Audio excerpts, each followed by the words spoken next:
네, 앞선 시간에 우리가 아세트산 비닐에 대해서 살펴보았습니다. 아세트산 비닐 같은 경우는 바이닐 아세테이트라고도 한다고 말씀드렸고요. 폴리바이닐, 폴리아세트산 비닐, 폴리바이닐 아세테이트, 줄여서 PVAC 단량체로 활용이 되는 아세트산 비닐에 대해서 말씀드렸습니다. 또한 아세트산 셀룰로스 인조견 제조나 담배 필터에 사용된다라고 여러분들 기억해 두시면 되는데, 담배 필터를 구성하는 소재 중에 하나가 셀룰로스 아세테이트라고 여러분들이 기억을 하시면 됩니다. 그 셀룰로스 아세테이트 같은 경우는요, 셀룰로스라는 게 고분자라고 생각을 하면 됩니다. 우리 보통 고분자 나타낼 때 어떻게 나타냅니까? 그렇죠. 오른쪽 아래 첨자로 n이라는, 그리고 반복되는 단위를 영어로는 repeating 유닛이라고 이야기를 하는데, 이러한 리피팅 유닛이 있는, 그런데 반복되는 단위가 뭐 하나가 있다, 두 개가 있다, 세 개가 있다, 이렇게 절대적으로 있지는 않다고 말씀드렸습니다. 그래서 상대적인 분자량을 갖는 이러한 것을 고분자라고 한다고 했는데, 셀룰로스 구조에 그 아세틸기를 가지고 있는 이러한 화합물을, 더 정확히 이야기하면 에스터 구조 이렇게 가지고 있는, 그래서 셀룰로스 아세테이트라고 부릅니다.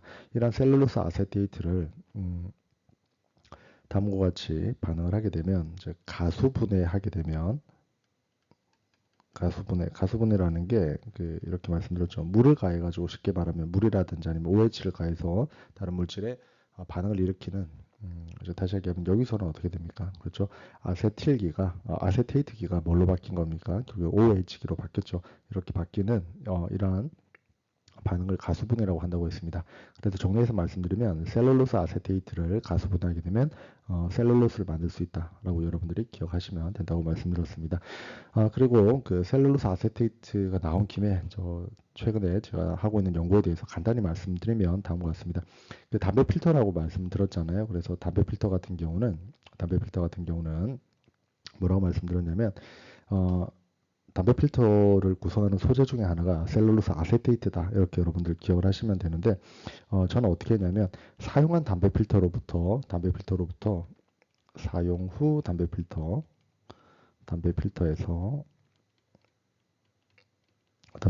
뭘 추출했냐면, 셀룰로스 아세테이트를 추출했습니다. 이 줄여가지고 그냥 제가 CA라고 나타낼게요. 저렇게 CA를 추출을 했습니다. 그리고 사용하지 않은 담배 필터로부터 마찬가지로 CA를 추출했고요. 그리고 시중에 판매하는 상업적으로 판매하는 CA를 측정을 했습니다. 이 세 가지를 상업적으로 판매하는 CA를 구매를 했습니다. 그런데 고분자이기 때문에 우리가 사용한 담배 필터, 그 다음에 사용하지 않은 담배 필터로 추출한 CA, 상업적으로 파는 CA를 다 비교를 한번 해보고 싶었는데요. 상업적으로 판매하는 물질이 분자량이 3만이라고 이렇게 나와 있었습니다. 그리고 또 5만이라고 나와 있는 게 있었는데요. 요 분자량을 일단은 구매를 했어요. 구매를 하고 나서 우리 기기와 비교를 해봐야 됩니다. 그 분자량을 측정하는 기기 중에 하나가 GPC라는 기기가 있습니다. 겔 포메이션 크로마토그래피라는 기기가 있는데, 이 기기를 사용하면 이 물질의 상대적인 분자량을 알 수가 있습니다. 그래서 제가 어떻게 했냐면, 상업적으로 구매한 3만짜리 분자량을 나타내는 것, 그 다음에 5만짜리를 나타내는 것, 이 두 가지를 다 분자량 비교를 한번 해보았습니다. 우리 GPC 시스템에 넣어보니까, 그리고 사용 후 담배 필터로부터 추출한, 그리고 사용하지 않은 담배 필터로 추출한 CA도 마찬가지로 얘네들을 측정을 해보니까 대략 얘는 한 3만 정도가 나왔어요. 우리 학교에 있는 시스템으로 분석을 했을 때 한 3만 정도가 나왔는데, 상업적으로 판매하는 거 3만짜리를 넣어보니까 얘는 한 15,000 정도가 나왔고요. 그리고 5만짜리 구매한 걸 넣어보니까 한 3만 정도가 나왔습니다. 그래서 시중에 상업적으로 셀룰로스 아세테이트 구매한 게 5만이라고 판매를 하지만, 우리 시스템에서는 3만 정도가 나왔기 때문에 저는 이렇게 활용을 했습니다. 그 상업적으로 판매하는 셀룰로스 아세테이트 중에서 분자량이 5만인 것을 활용을 해서 비교 분석을 해보았습니다. 첫 번째 해보았던 건 뭐냐면, 1H NMR을 측정을 한번 해보았었는데, 이 1H NMR을 통해서 프로톤 NMR을 통해서 뭘 알 수 있냐면, 13C NMR도 마찬가지고요. 화학적 구조를 알 수가 있거든요. 화학적 구조가. 그런데 사용 후 추출한 담배 필터 같은 경우가 요 아세틸 그룹에 부분이 좀 손상되어 있다는 것을 원에이지 NMR을 통해서 알게 됐습니다. 카본 NMR도 마찬가지고요. 그래서 담배 필터를 사용하게 되면 아무래도 거기서 추출한 셀룰로스 아세테이트 같은 경우는 구조적인 결함이 있다, 이런 결론을 내릴 수가 있었고요. 반면에 사용하지 않은 담배 필터에서 추출한 그 셀룰로스 아세테이트 같은 경우는 구조적인 결함은 없었습니다. 자, 그리고 나서 뭔가 그 적용 범위가 있어야 되거든요. 그래서 적용 범위를 배터리 분리막에다가 적용을 한번 해보았습니다. 이걸 우리가 그 셀룰로스 아세테이트를 분리막에다가 한번 적용을 해보니까 사용 후 담배 필터가 더 잘 나오는 거예요. 그래서 그러한 연구를 점점 계속 진행을 하고 있습니다. 그래서 참고로 여러분들 기억하시라고 말씀드리는 거고, 그래서 셀룰로스 아세테이트 같은 경우는 담배 필터에 사용이 된다. 그리고 인조견이라든지 이렇게 활용이 된다라는 걸 여러분들이 잘 기억해 두시면 될 것 같습니다. 자, 그래서 사실 이게 왜 중요하냐면 여러분들께 말씀드리는 대로 이게 환경 부분이 매우 중요해요. 환경 부분이라는 게 그냥 버리는 담배 필터 같은 경우는 어떻게 보면 환경을 오염시킬 수 있습니다. 그래서 여기서 뭔가를 회수해서 다시 재활용할 수 있다고 하면 네, 그런 걸 우리가 그린 케미스트리라고 이야기를 합니다. 환경적으로 더 좋겠죠. 활용을 하게 되면 이렇게 말씀을 드릴 수가 있을 것 같습니다. 자, 그리고 다음으로 살펴볼 화합물은 아세트산 비닐입니다. 여러분들 그 아세트산 비닐 같은 경우를 우리가 바이닐 아세테이트라고 하는데 관용적인 명칭입니다. 바이닐 아세테이트도 마찬가지로 관용적인 명칭인데 어떻게 기억하면 좋냐면 바이닐기라는 거는 탄소와 탄소 이중결합을 가지고 있다, 이렇게 여러분들 기억하면 되고요. 아세테이트는 그 아세틸기로부터 온 에스터 구조다, 이렇게 여러분들 기억하면 화학 구조 그리기가 조금 더 쉽지 않을까, 기억하기가 좀 더 쉽지 않을까, 이런 생각을 합니다. 그래서 탄소와 산소 이중결합을 가지고 있고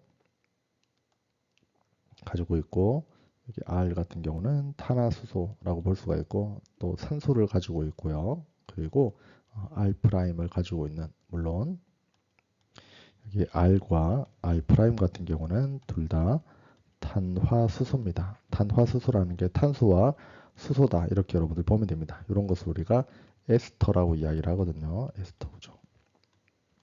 이렇게 여러분들 기억하면 되는데 여기까지가 뭐라고 기억하면 되냐면 색깔을 좀 달리해서 말씀드리겠습니다. 여기까지가 아세틸 그룹이다, 이렇게 여러분들 생각하면 돼요. 아세틸 기, 그래서 아세틸 그룹.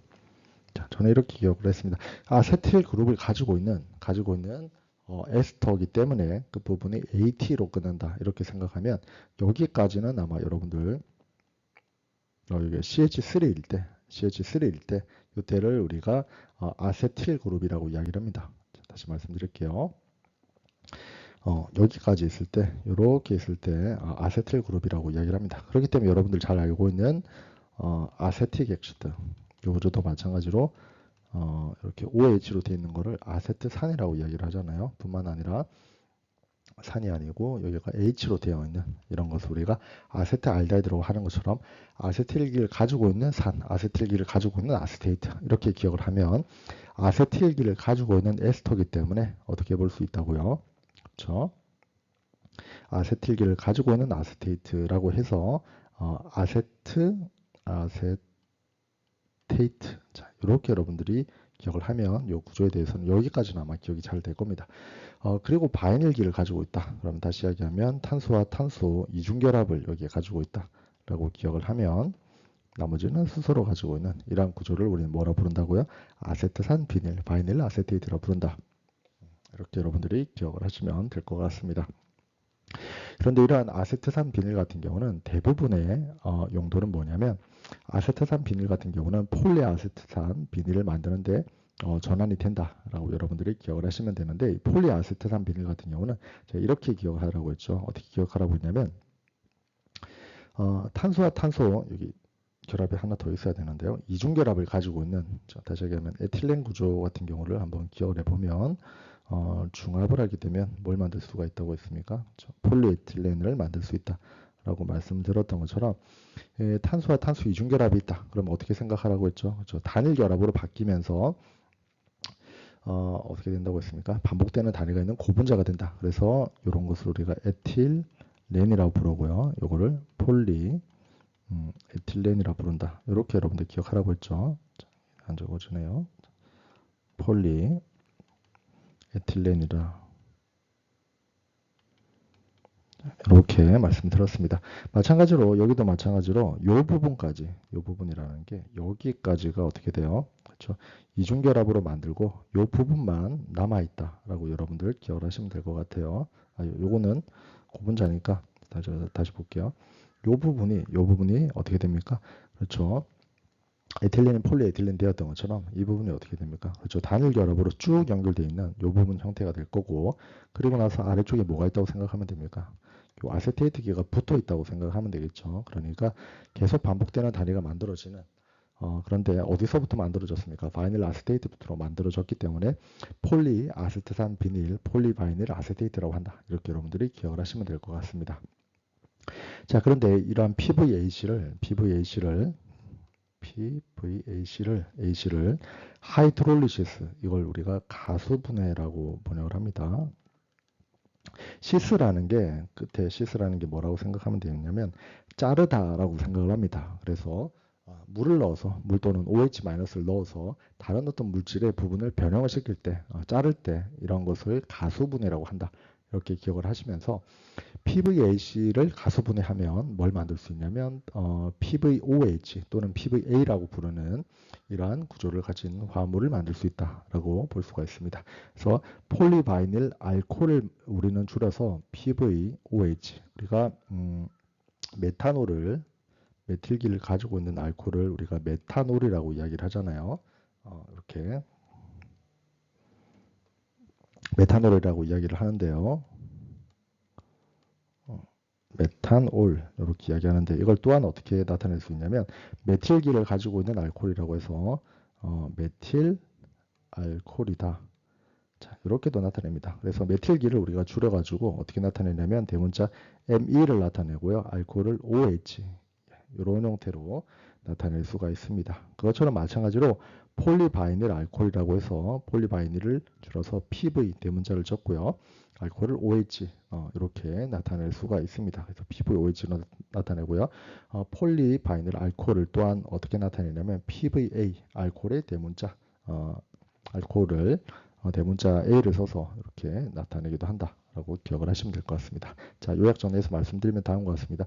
PVAC를 가수분해하면 PVOH, PVA라고 불리는 폴리바이닐 알코올을 만들 수 있다라고 여러분들이 정리를 해두시면 될 것 같습니다.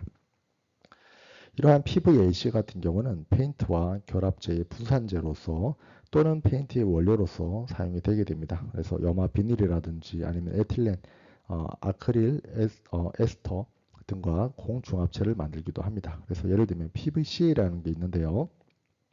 폴리바이닐 클로라이드 아세테이트라고 불리는 이러한 구조도 마찬가지로 바이닐 클로라이드 염화 비닐로부터 만들 수가 있고요. 그리고 에틸렌 바이닐 알코올 같은 경우도 우리가 만들 수가 있다라고 정리를 해두시면 될 것 같습니다. 또한 PVAC의 상당량이 가수분해라든지 아니면 에스터 교환 반응에 의해서 폴리비닐 알코올 PVA에 의해서 제조된다라고 여러분들이 기억을 하시면 되는데 이런 거를 트랜스 에스테리피케이션 반응이라고 이야기를 합니다. 앞에서 그 에스터와 반응에 대해서도 말씀을 한번 드렸는데요. 에스터와 반응 같은 경우는 카복실릭 애시드가 있습니다. 카복실릭 애시드가 있고요. 그리고 산촉매하에서 알코올과 반응하면 에스터를 만들 수 있다. 이것도 제가 말씀드렸던 기억이 납니다. 잘 기억해 두시면 될 것 같습니다. 자, 다음으로 5.28을 보겠습니다. 5.28을 보면 염화에틸 구조가 나옵니다. 염화에틸 같은 경우는 에테인에서 수소 하나가 염소로 바뀌어 있는 이러한 구조를 하고 있다라고 볼 수가 있고 이러한 염화에틸의 용도를 보면 대부분의 염화에틸 같은 경우는 안티노크제인 테트라에틸 랍을 제조하는데 활용이 된다라고 볼 수가 있습니다. 다음으로 살펴볼 구조는 에탄올입니다. 에탄올 같은 경우는 에테인이 뭐죠? 그렇죠? 탄소가 두 개 있고 그리고 나머지는 다 수소로 이루어져 있는 이러한 화합물을 우리가 에테인이라고 이야기를 합니다. 이 에테인에 수소 하나가 뭘로 바뀐 거죠? 그렇죠. OH기로 바뀌어 있는 이러한 형태를 우리는 뭐라고 부릅니까? 에탄올이라고 부릅니다. 에탄올.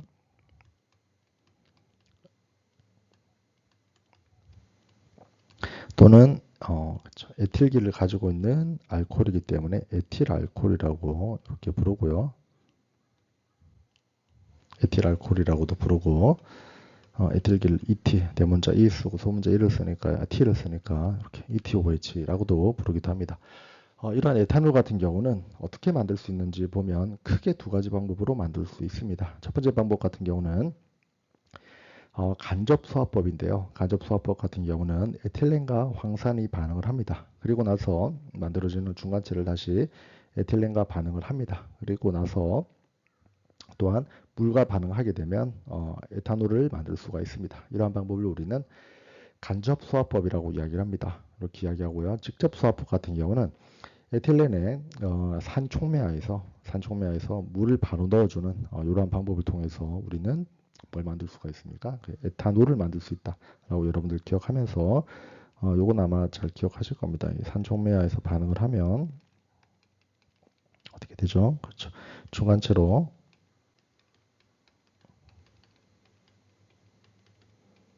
자, 이런 형태를 만들고 여기다가 H2O가 반응하면 어떻게 되죠? 자, 이렇게 반응을 합니다. 그러면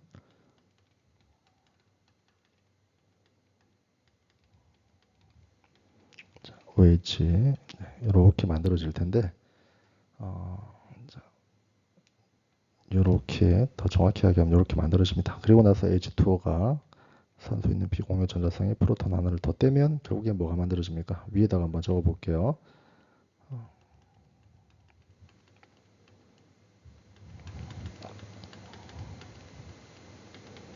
자, 이러한 알코올이 만들어지게 됩니다. 그래서 이런 방법을 우리는 뭐라 부르냐면 직접 수화법이라고 부릅니다. 그래서 이러한 에탄올 같은 경우는 간접 수화법과 그리고 직접 수화법으로 만들 수 있다라고 기억을 하시고 용도는 어떻게 사용되냐면 용도는 뭐냐면 에탄올은 아세트알데하이드의 제조 원료로 많이 사용되었습니다. 예전에는 많이 사용됐는데 지금은 아세트알데하이드의 주 용도인 아세트산이 메탄올의 카르보닐화에 의해서 생산되기 때문에 이 용도로 소비량이 크게 줄어들었다라고 기억하면 됩니다. 그래서 어떻게 만들었는지를 한번 보면 다음과 같습니다. 에탄올이 있어요. 에탄올이 있는데 산화 반응을 하게 되면 어떤 물질을 만들 수 있냐면 다음과 같은 물질을 만들 수 있는데 아세틸기를 가지고 있는 알데하이드라고 해서 우리는 이런 알데하이드를 아세트알데하이드라고 부릅니다. 이런 아세트알데하이드를 다시 한 번 더 환원하게 되면 산화하게 되면 아세트산을 만들 수가 있습니다. 그래서 에탄올의 주요 용도는 예전에는 산화하게 되면 아세트알데하이드를 만들었으나 최근에는 메탄올의 카보닐화라는 게 있습니다. 카보닐화라는 게 CO 중결합을 가지고 있는 이러한 화합물을 우리가 카보닐 화합물이라고 이야기를 합니다. 그래서 이러한 카보닐 화합물을 만드는 것을 카보닐화라고 이야기합니다. 그래서 메탄올 같은 경우를 카보닐화 시키면 뭘 만들 수가 있냐면 아세트산을 만들 수가 있습니다. 그렇기 때문에 에탄올을 가지고 산화를 시키는 게 아니고 메탄올의 카르보닐화를 통해서 뭘 만들 수 있냐면 아세트산을 만들 수 있다라고 여러분들이 기억을 하시면 될 것 같습니다. 자, 5.30에 나오는 그 고급 선형 올레핀에 대해서 살펴보도록 하겠습니다. 고급이라는 단어를 쓸 때는 영어로는 higher라고 이렇게 번역을 하는데요. 그 화학에서는 특히 유기공업화학에서는 higher라는 표현을 쓰게 되면 탄소의 길이가 점점 길어진다라고 여러분들이 기억을 하시면 됩니다. 이런 것을 쓸 때 표현할 때 우리가 고급 또는 higher다 이렇게 표현을 합니다. 그리고 선형이라는 게 예를 한번 들어가지고 탄소가 이렇게 4개의 직선으로 쭉 연결되어 있는 화합물이 있습니다. 이러한 화합물을 우리는 뭐라고 부르냐면 노말 뷰테인이라고 부릅니다. 뷰테인이라고 부르는데요. 이러한 화합물의 구조 이성질체를 즉 2메틸 얘만 대문자로 적어야 되겠죠. 2메틸 프로페인을 관용적인 명칭으로 뭐라 부르냐면 이를 아이소 뷰테인이라고 부르거든요. 그런데 이러한 화합물은 우리는 뭐라고 부르냐면 직선사슬 알케인이라고 이야기합니다. 다시 선형 알케인이라고 이야기를 하고 이렇게 되어 있는 것을 가지가 달려 있다고 해서 가지 달린 알케인이라고 이야기합니다. 마찬가지로 올레핀 같은 경우도 마찬가지입니다. 올레핀은 우리가 탄소와 탄소 이중결합을 가는 알켄을 올레핀이라고 부르는데 길이가 길어요. 길이가 긴데 격가지가 달려 있는 게 아니고 선형으로 길게 나타나 있는 것을 고급 선형 올레핀이라고 이야기를 합니다. 이런 고급 선형 올레핀 같은 경우는 탄소가 6개부터 18개 있는 이러한 화합물 같은 경우는 지글러 나타 촉매를 이용해서 공정으로 만들 수가 있습니다. 어떻게 만드냐면 다음과 같은 이러한 그 알루미늄 화합물이 있습니다. 에틸렌과 반응을 하게 되면 이 알루미늄이 전자가 부족한 쪽이다. 이렇게 여러분들 기억을 하면 될 것 같아요. 이러한 촉매가요. 그렇기 때문에 탄소와 탄소 이중결합을 가지고 있고 나머지 수소로 되어 있는 이러한 에틸렌을 통해서 하나는 시그마 결합, 나머지 하나는 파이 결합이라고 했잖아요. 여기 있는 파이 전자쌍이 알루미늄 쪽으로 전자쌍을 줍니다. 그러면 어떻게 되죠? 그렇죠. 수소와 결합하지 않는 탄소 같은 경우는 탄소 양이온을 갖습니다. 그리고 나서 또 뭐와 반응할 수 있습니까? 저 양이온 중합처럼 여기 있는 에틸렌이 또 시그마 결합, 파이 결합을 하고 있으면 이 파이 전자성을 또 탄소 양이온 쪽으로 줄 수가 있겠죠. 그러면 결과적으로 어떻게 됩니까? 또 탄소 양이온 중간체가 만들어지고 탄소의 길이는 점점 길어집니다. 그리고 촉매는 촉매 역할을 다 하고 나서 떨어져 나가면 결국에는 뭐가 만들어집니까? 그렇죠. 탄소의 길이가 점점 길어지는 이러한 화합물이 만들어지는데 이러한 화합물을 선형 올레핀이라 부른다라고 정리를 해두시면 될 것 같습니다. 자, 그런데 예를 들면 이제는 에틸렌이 아니고요. 프로필렌과 반응을 합니다. 프로필렌과 반응하면 어떻게 됩니까? 이 부분이 반응하고 그러니까 이렇게 생각하면 돼요. 에틸렌이 반응을 했잖아요. 에틸렌이 다음과 같이 반응을 해서 폴리에틸렌을 만들었습니다. 이러한 폴리에틸렌을 만들었는데요.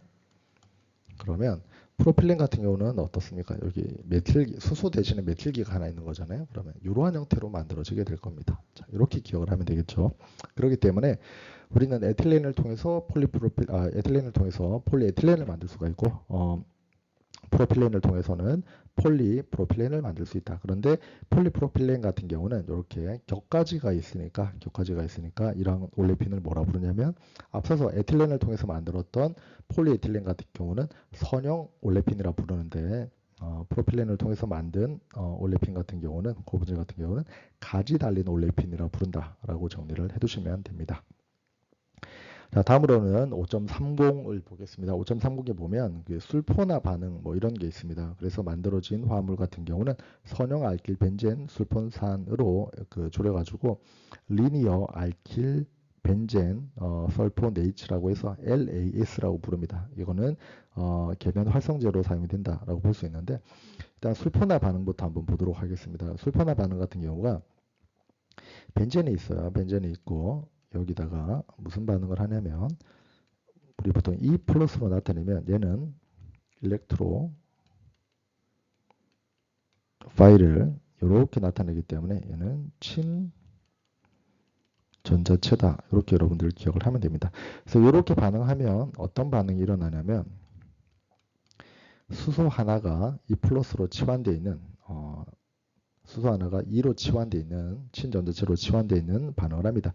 이러한 반응을 친전자체를 사용하는 반응 친전자성 그리고 어디서 일어나냐면 방향족 고리에서 일어나니까 친전자성 방향족 치환 반응이라고 이야기를 합니다. 치환 반응이라고 이야기를 하거든요. 이 반응에는 대표적으로 여러 가지 반응이 있지만 그 중에서 술포나 반응이라는 게 있습니다. 술포나 반응이라는 게 있는데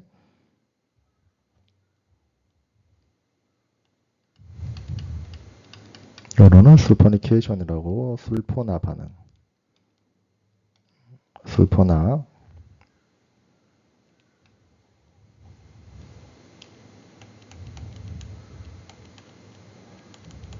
술포나 반응이라는 게 있습니다. 이 술포나 반응을 하게 되면 어떤 반응이 일어나냐면 다음과 같은 반응이 일어나요. E 플러스 대신에 뭘 사용하냐면 SO3H 플러스를 사용을 합니다. 그러면 SO3 플러스는 어디서부터 오느냐 봤더니 두 가지 방법이 있어요. 하나는 어디서부터 오냐면 황산과 그리고 삼산화 황으로부터 옵니다. 자, 다시 한번 말씀드릴게요. SO3는 어디서부터 만들 수 있냐면 H2SO4와 그리고 SO3로부터 만들 수가 있다. 뿐만 아니라 그 H2SO4 황산만 써서도 만들 수 있는데 이러한 발열 황산은 발열 황산을 우리는 뭐라고 하냐면 올레움이라고 이야기를 합니다. 그래서 이러한 그 발열 황산을 쓰게 되면 어떠한 화합물을 만들 수 있냐면 이런 화합물을 만들 수가 있거든요. SO3H를 만들 수가 있는데 이 화합물을 만들 수 있는데 여기에서 강염기 그 NaOH를 사용하게 되면 이 부분이 떨어져 나가요. 그리고 마이너스 Na에 있는 플러스 자, 이렇게 염 형태를 만듭니다. 염 형태를 만들었을 때 이런 반응을 통해서 뭘 활용할 수 있냐면 술판화 반응을 하고 NaOH를 넣어주게 되면 음이온 활성 세제 원료로 활용이 가능하다.